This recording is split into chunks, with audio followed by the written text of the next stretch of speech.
ഓ, ഇത് ഞാനെപ്പോ വന്നു?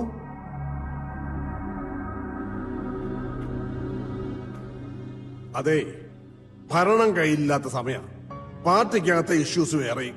ഇതിനിടയിൽ നീ ഉണ്ടാക്കുന്ന അട്രോസിറ്റീസ് കൂടെ മാനേജ് ചെയ്യാൻ എനിക്ക് പാടാം.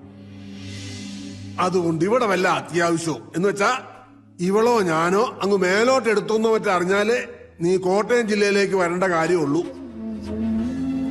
കടുത്തുരുത്തി MLA ഉമ്മച്ചന്റെ രാജി ആവശ്യപ്പെട്ടു. അവിടെ നടക്കാൻ പോണ ബൈ ഇലക്ഷനില് ബെന്നിച്ചനെ നിർത്താനാണ് എന്റെ പ്ലാൻ.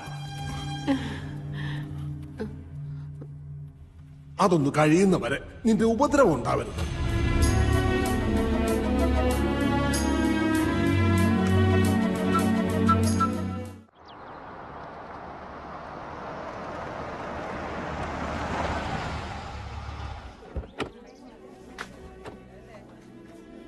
ഇതിപ്പം ഏതാണ്ട് 10 ദിവസമായി റൂമിൽ നിന്നും പുറത്തോട്ടിറങ്ങിയിട്ട്. കഴിക്കാൻ നേരം പിള്ളേര് പിടിച്ചു വലിച്ചോണ്ട് വന്നാ എന്തേലും ഒന്ന് തൊട്ട് വെച്ച് എഴുന്നേറ്റ് പോവും. ഇങ്ങനെയായാൽ ശരിയാകുകയല്ലോ. അതുകൊണ്ടാ ഞാൻ സാറയോടൊന്ന് വരാൻ പറഞ്ഞത്. ഈ സൂയിസൈഡ് ചെയ്ത കുട്ടി അവളുടെ റൂംമേറ്റ് ആയിരുന്നല്ലോ? ആ, അത് തന്നെയായി ഡിപ്രഷന്റെ റീസൺ. വലിയ കൂട്ടായിരുന്നു രണ്ടിനും കൂടെ ഒരുമിച്ചല്ലാതെ കാണാൻ ഒക്കുകയല്ലായിരുന്നു. ആ ഷോക്കിന്ന് ഇനിയും മാറിയിട്ടില്ല ആനി അത് ആ റൂമിലുണ്ട്. നിങ്ങൾ രണ്ടും കൂടി ഒന്ന് കണ്ടേച്ചുവാ.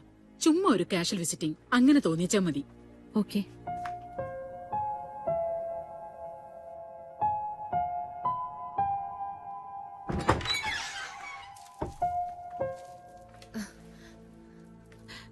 ഇത് എന്നാ കോലവാടി? ഓ, നല്ല സുഖമല്ലായിരുന്നു. ഇതെന്നെ രണ്ടാളും കൂടെ. നിന്നെ ഒന്ന് കാണാൻ. ചുമ്മാ കാണാനല്ല, നീ ഇവിടെ കുറച്ചു ദിവസമായിട്ട് നിരാഹാരവ്രതവും മുറിയടച്ച് കുത്തിരിപ്പൊക്കെയാണെന്ന് നിന്റെ വാർഡനമ്മച്ചി പറഞ്ഞു. അതിന്റെ നിജസ്ഥിതി ഒന്ന് അറിയാൻ വന്നതാ. എന്നതാ ഉദ്ദേശം? ക്ലോസ് ഫ്രണ്ട് ഹോസ്റ്റൽ ബിൽഡിംഗിന്റെ ടെറസിൽ നിന്ന് ചാടി മരിച്ച കഥയൊക്കെ അറിയാം.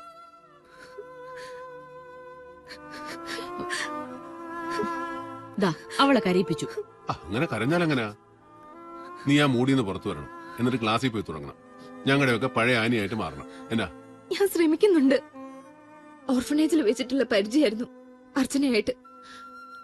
എന്നെ പോലെയല്ല, പാരന്റ്സിനെ ഓർമ്മ വെക്കും മുമ്പേ നഷ്ടപ്പെട്ടതായിരുന്നു അവൾക്ക് ഞാനും. എനിക്ക് അവളൊന്ന് കരുതി പഠിത്തത്തിൽ മാത്രം ശ്രദ്ധിച്ച് ജീവിക്കുകയായിരുന്നു ഞങ്ങള്. അങ്ങനെ എളുപ്പമൊന്നും എനിക്കങ്ങ് മറക്കാൻ ഒക്കുകയല്ല. വലിയ ട്രാജഡിക്ക് ചെറുപ്പത്തിലെ സാക്ഷിയാകേണ്ടി വന്നവളാ നീ. നീ ഇങ്ങനെ തളർന്നാലേ അതിൽ വിഷമിക്കുന്ന ഞങ്ങൾ ചിലരുണ്ട്. അറിയാം. അവൾ ഓക്കെ ആവും. ഡേവിഡ് ചെന്നാട്ടെ, ഞാൻ കുറച്ചു നേരം ഇവിടെ ഇരിക്കാം. ഇരിക്കുന്നതാ കൊള്ളാം. അതവളെ ചുമ്മാ പാമ്പർ ചെയ്ത് വഷളാക്കാനാവരുത്. ചെയ്യാൻ പോട്ടെ മോളെ.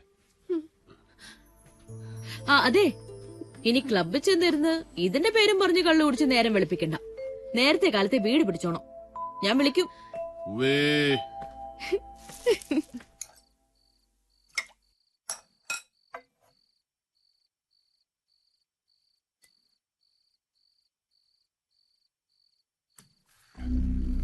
പിന്നെ നിന്റെ പേര് അനൗൺസ് ചെയ്യുമ്പോ സ്പ്രെഡ് ചെയ്യാൻ സാധ്യതയുണ്ട് ഒരു scandal. Kottayam medical college student ഒരു പെങ്കൊച്ച് സൂയിസൈഡ് ചെയ്തത്, അതിനോട് നിന്റെ പേര് കണക്റ്റഡ് ആയിട്ട്. മനസ്സിലായല്ലോ? അത് അച്ഛൻ പുച്ഛൻ പറഞ്ഞു തുടങ്ങിയപ്പോ മാതച്ചായനെ ഞാൻ നേരിട്ട് വിളിച്ചു പറഞ്ഞ ഒരു ന്യൂസ് കില്ലിംഗ് നടത്തിയത്. ഇലക്ഷൻ ആവുമ്പോ അതൊരു വെപ്പണായി മറുപക്ഷം എടുത്ത് ഉപയോഗിക്കാൻ ഇടകൊടുക്കരുത്. മറുപക്ഷം എന്ന് വെച്ചാ ഇപ്പൊ ഉമ്മച്ചനും കൂടാ. അതെ, ഞാനൊരു പ്രസ് മീറ്റ് വിളിക്കുന്നതിനെ കുറിച്ച് ആലോചിക്കുന്നുണ്ട്. മീഡിയയുടെ മുന്നിൽ ഒരു open challenge. I am sure ഒരു പ്രൂഫും ഒരുത്തനും കൊണ്ടുവരാൻ കഴിയില്ല. I am confident. എന്നതാന്ന് വെച്ചാ വർഗീസുമായിട്ട് ആലോചിച്ച് ചെയ്യും. വൈകണ്ട. എന്താ വർഗീസേ?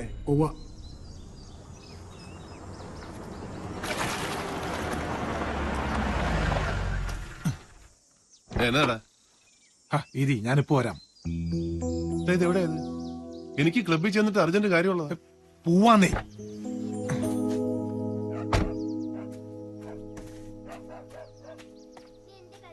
പെങ്ങളെ, ബൈജു എന്തിയേ? ആ, കാലത്തെ പോയായിരുന്നു. കാലത്താ?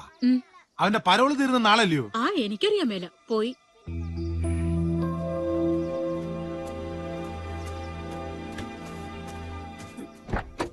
എവിടെ പോയടാ? നമ്മുടെ ചുണ്ടൻ ബൈജുല്ലോ, മാണിപ്പുഴ തങ്കച്ചനെ കൊന്നേ. അവൻ പരോള് തീർന്ന് നാളെ ജയിലിലേക്ക് പോകുന്ന കേട്ടെ. എനിക്കൊരു മരുന്ന് അച്ചായന്റെ അപ്പച്ചന് കൊടുത്തേക്കണ്ടായിരുന്നു. നാളെ പരോള് തീരുന്നവൻ ഇന്നേ മുങ്ങിയത് എന്തിന്? അവന് ജയിലിലെ മീൽസ് അത്രയ്ക്ക് പിടിച്ചു കാണും. നീ വണ്ടി എടുക്കടാ കോപ്പ.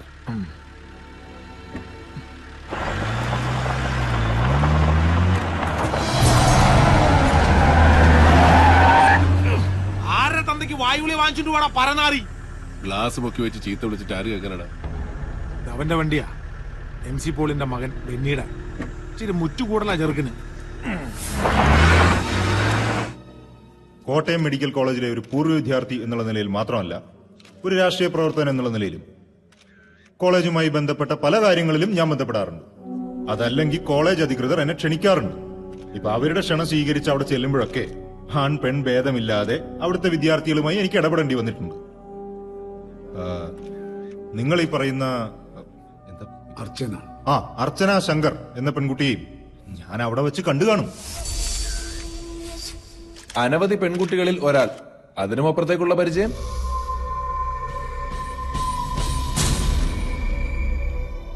സുഹൃത്തെ, ഈ ചോദ്യവും ഒരു മാധ്യമ പ്രവർത്തകന്റെ ജിജ്ഞാസയും, കേൾക്കാൻ ആഗ്രഹിക്കുന്ന ഒരു ഉത്തരം, അതല്ലെങ്കിൽ പറയുന്ന മറുപടിയിൽ നിന്ന് വേണ്ട മറുപടി ഉണ്ടാക്കിയെടുക്കാനുള്ള നിങ്ങളുടെ ഈ സ്കിൽ, ഒരു പൊതുപ്രവർത്തകന്റെ ജീവിതം ഇത്തരത്തിലുള്ള ചെളിവാരിയറിയലുകളൊക്കെ സഹിക്കാൻ ബാധ്യസ്ഥമാണ്.